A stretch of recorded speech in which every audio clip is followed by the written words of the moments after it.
Wake up at 5 a.m.? Trash. Meditating for 30 minutes? Garbage. Journaling 3 pages of manifestation lies? Waste. Drinking $12 dirt coffee? Cold plunging? Running 5 miles? Cooking a perfectly balanced, photogenic breakfast? Sound familiar? It is the morning routine of the internet's favorite fit girl. The one who is always productive, always glowing, and always has her life together. You've been brainwashed into thinking that if you just copy her every move, you'll unlock that same level of success. These habits all work quite well, but is it necessary? Does it work for you? You've been sold this weak idea that a 20-step aesthetic morning routine is the key to life, but honestly, it is a trap. It is a performance, not a prescription. These routines, with their expensive products and brutal schedules, are designed to be watched, not lived. They are sales pitches dressed up as self-care, and they are crushing your individuality, your wallet, and your actual chance at a morning that works for you. So if you've ever tried to copy one of these routines and ended up feeling like a total failure, listen up. Because the secret to a powerhouse morning isn't about doing more. It is about understanding the science of what your body actually requires.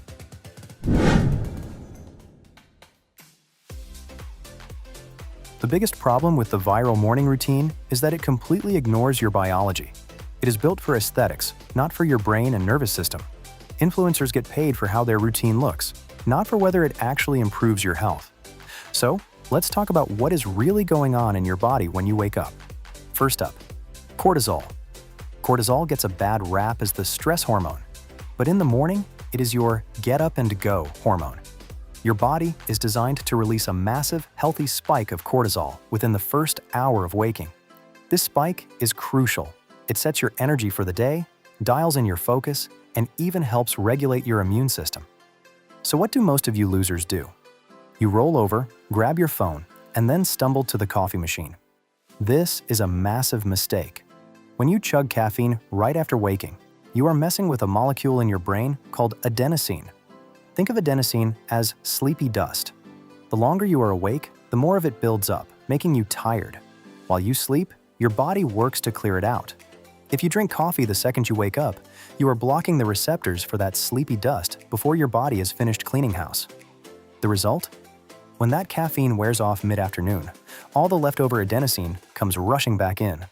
That is the dreaded 2 p.m. crash. You feel totally drained, not because your day was hard, but because you short-circuited your brain's natural wake-up call. The second piece of the puzzle is your circadian rhythm. This is your internal 24-hour body clock, run by a tiny command center in your brain. This clock controls everything from your sleep-wake cycle to your mood and metabolism.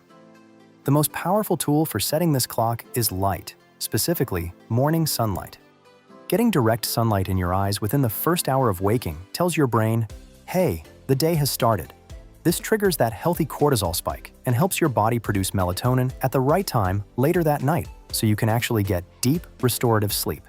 And no, scrolling on your phone in bed doesn't count. The light from your screen isn't nearly bright enough to do the job. When you ignore these biological signals, your body starts the day confused and stressed. You're not just waking up tired, you're starting your day in survival mode, and your whole system gets exhausted before you've even had breakfast.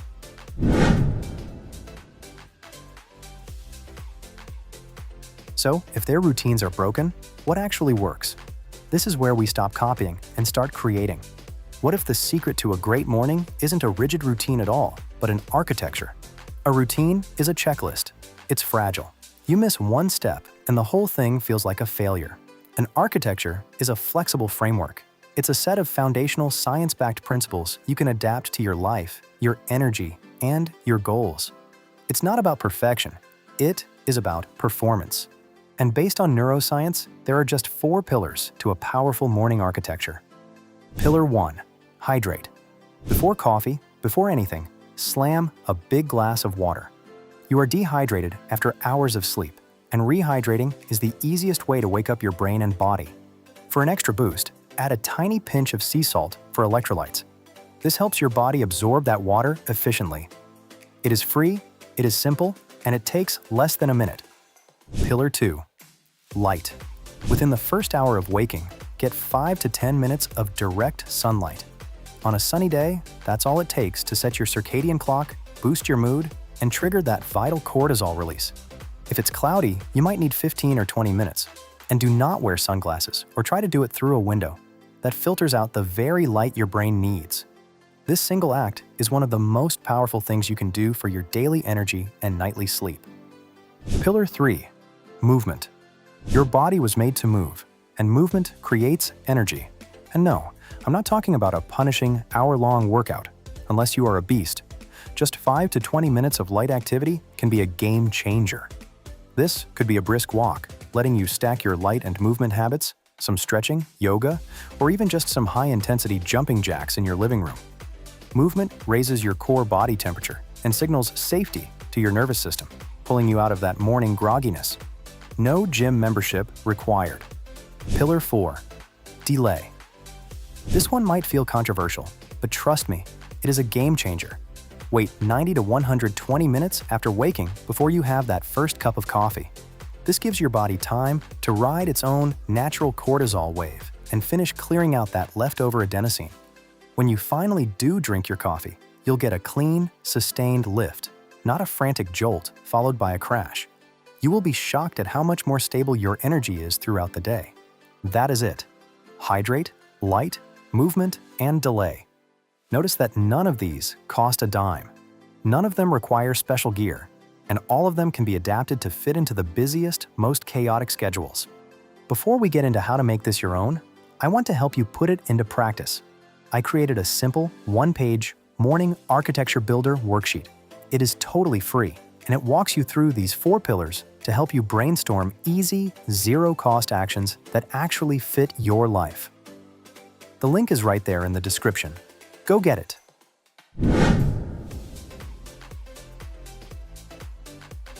This framework is the what, but the real magic is in the how. It's all about making it work for you. The reason copying those viral routines fails is because a routine that works for a single influencer in a quiet, high-rise apartment has zero relevance to a busy parent, a college student with a wild schedule, or a night owl who does their best work after the sun goes down. So let's talk about what this actually looks like. If you're a busy parent, maybe movement is a 10-minute kitchen battle with your kids. Maybe getting light is just drinking your glass of water on the front step while they look for their other shoe. If you're a night owl, these pillars still apply. They just shift to your schedule. Your morning might start at 10 a.m. The key isn't the time on the clock. It is the sequence you follow after you wake up.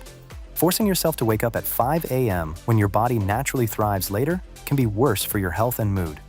If you're a minimalist, your entire morning architecture could be this: wake up, drink water, and take a 5-minute walk around the block. Done. That simple sequence hits 3 of the 4 pillars and is infinitely more powerful than a 20-step routine you can only stick with for 2 days. Success isn't measured by how aesthetic your morning looks on camera. It is measured by results. Do you have more energy? Is your mood more stable? Do you feel grounded instead of rushed? That's the real win. Stop grading your morning against someone else's highlight reel. So, this is your official permission to quit. Quit the 5 a.m. alarm that makes you miserable. Quit the elaborate routine that feels more like a punishment than a pleasure. Quit buying the expensive powders and potions you see on social media. Quit the pressure, the guilt, and the feeling that you're failing because you can't live up to a standard that was never designed for a real human life in the first place. Stop copying and start building. Stop performing and start personalizing. Your morning doesn't have to be a productivity beauty contest. It doesn't need a live studio audience. It just has to be yours. Start small. Start simple. Start tomorrow. And I really want to know, what is the one small thing you are going to do for yourself tomorrow morning?